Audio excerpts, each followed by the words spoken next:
میخه پکې وه چې تاوان یې پکې زیات کړی و دې کې یو کس و چې بتلو او راتلو په مخه که دویم به نه و په درېیم پړق کې کېناستو په مخه هغه اته ځله یې وخوړل د زور پرېوتو سچل پرېوت په مجمع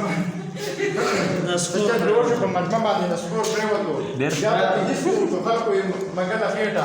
لکه د لرې به یې هسې رپېدله خېټه په وریجو کلکه لګولې وه منګله هغه بلکل شهید و مجمع نه وه کوله هیبتکارو خلکو دومره په دالۍ کې یوړو لنډ هسپتال ته یې د باسو په ګاډۍ کې یوړو ټولې پرې ټول د خودکشي کړې ده دا یې په وسکو چوارو وریجو چوټي کړې ده د سر طرف نه یې خیر خونه سر نه راخلي زما یو خوا بل خوا ته به څه ښکارېدو ښځو به چغې کړي الله دلې دلې پروت دی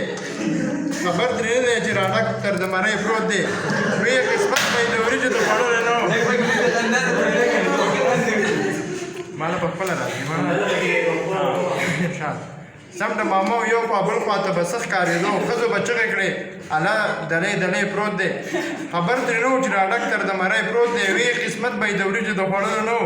دومره خوړلي وي بیا د هضمولو نه و دا چې تڼۍ تڼۍ په کټ لکه بړستن پروت دی دا که راوسپړ پکې 2 منه راشن پروت دی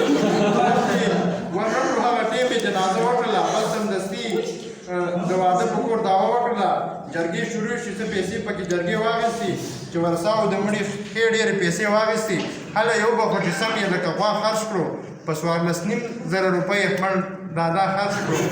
انګاره دا و د شهید هغه نادان خبره دا یاده شو د ښاري ناپرسان خبره